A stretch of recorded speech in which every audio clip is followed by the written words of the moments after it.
water sign, Cancer, Pisces, and Scorpio. Kumusta po kayo guys? Okay, so water sign, maraming salamat po sa walang sawang pagsubaybay sa ating mga reading. And kung kayo ay bago pa lang sa ating channel, mag-subscribe na po kayo guys. And i-click mo na rin yung ating notification bell para lagi po kayo guys updated sa ating mga bagong upload. So tignan natin, ano ba ang inyong gabay? Water sign, Cancer, Pisces, and Scorpio. Water sign. So guys, meron tayong message of warning. Okay, so water sign, medyo alarming sa akin tong energy na to, no? May pagtatapos. Okay, ganun yung pinapakita sa akin. May maaring kung ano man yung bagay na nagiging kampante ka ngayon, parang umiiksi yung oras mo. Parang kailangan mo na daw guys isettle or kailangan isipin mo na yung security mo. Okay? Kasi lahat ng bagay na meron tayo, kung nagiging kampante tayo guys, maaring mawala yon. Okay? Hindi ko naman sinasabi na kung ano mong meron ka ngayon, pwedeng mawala sa'yo. Pero kung hindi mo yan iingatan, pwedeng mawala talaga sa inyo guys. Okay?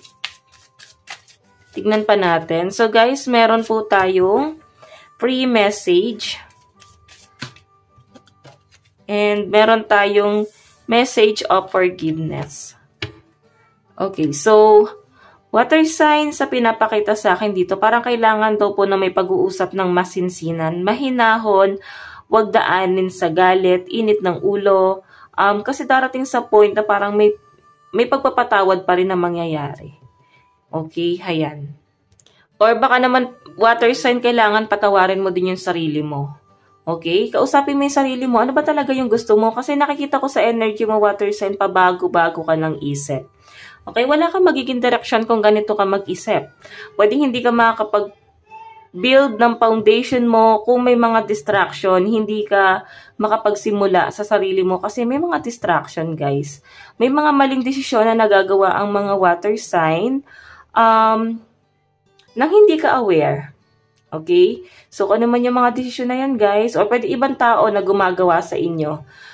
May nakikita ko na darating ang araw na yung mga tao nang iwan sa inyo, guys, hihingi sila ng tawad sa inyo. Ayan, no, may pagpapatawad dito. So, nasa inyo na lang talaga water sign kung patatawarin nyo pa sila. Okay? So, water sign, ang lucky number mo is 33, 39, and 40. So, tingnan pa natin. Overall energy ni water sign.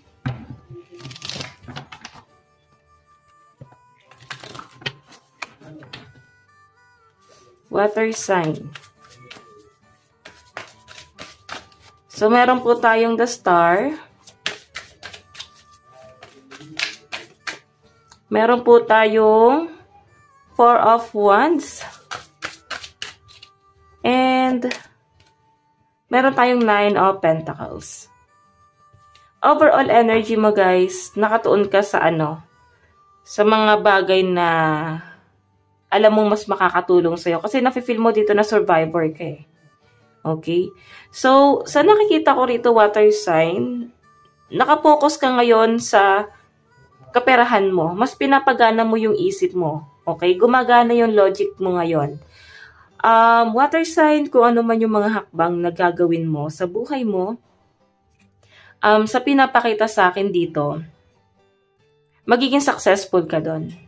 Okay, kung ano man yung mga hakbang na gagawin mo. Kasi meron nga dito guys, promotion success na paparating sa'yo. And maaaring makukuha mo rin guys yung success na hinahangad mo.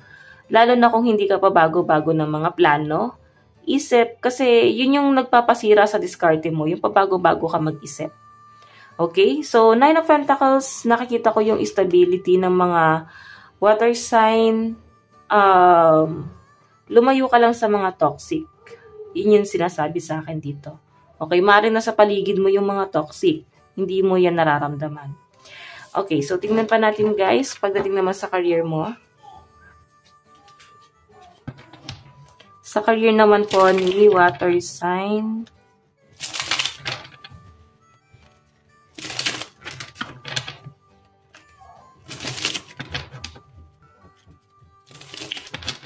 Sa career naman po ni water sign. Okay. Pagdating po sa career ni Water sign. So, meron po tayong 5 of Cups.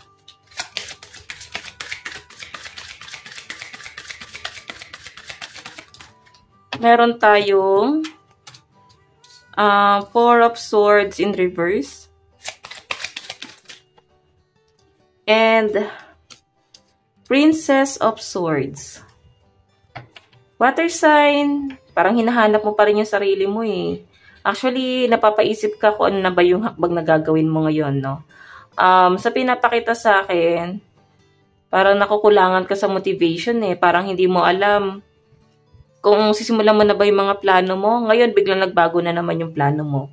Parang nung mga nakaraang araw lang, parang nakikita ko sa inyo water sign, yung pagiging straightforward and focus talaga sa goal. May plano ka na pero hindi mo na siya sinimulan ulit. Parang hinayaan mo na lang ulit kung nasang sitwasyon ka ngayon. Okay? So, sa pinapakita sa akin dito, water sign, gagawin mo lang yan pag may nagpa-trigger sa'yo. Okay? Yung mga hakbang na gagawin mo. Ang dami kasing gulong nangyayari sa'yo ngayon. So, I think mas sinusolusyonan mo muna yung mga problema na yon. Okay? Sa pinapakita sa akin. Bago mo simulan yung mga plano mo dito. Ngayon. So, tingnan pa natin guys. Pagdating sa love life mo. So, I think water sign, di ka gano'ng makapag-focus. Madaming distraction. Or pwede nasa conflict ka. Nandun ka sa point na maganda naman yung career ng mga water sign sa pinapakita sa akin. Siguro kulang ka lang sa guidance. Okay? So, tignan natin pagdating sa love life ni water sign. Meron po tayong King of Pentacles. Meron po tayong 8 of Cups.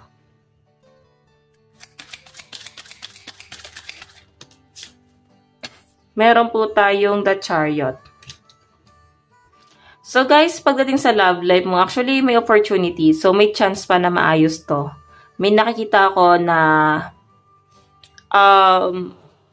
pwede na kung may ending na nangyayari sa inyo ng person mo, mas malakas ang energy na kaya nagkaroon ng ending kasi may ibang opportunity na dumating dun sa isa. So I think ginagrab ng isa sa inyo yung opportunity na yon.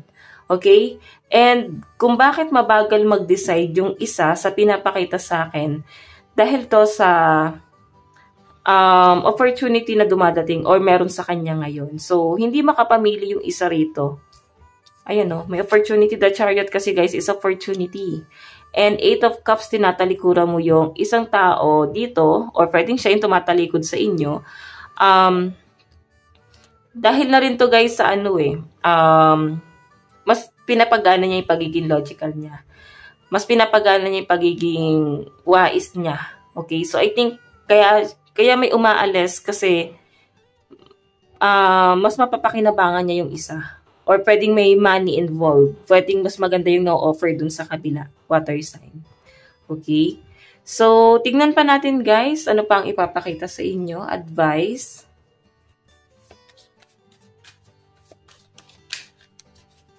Meron po tayong Go Wild.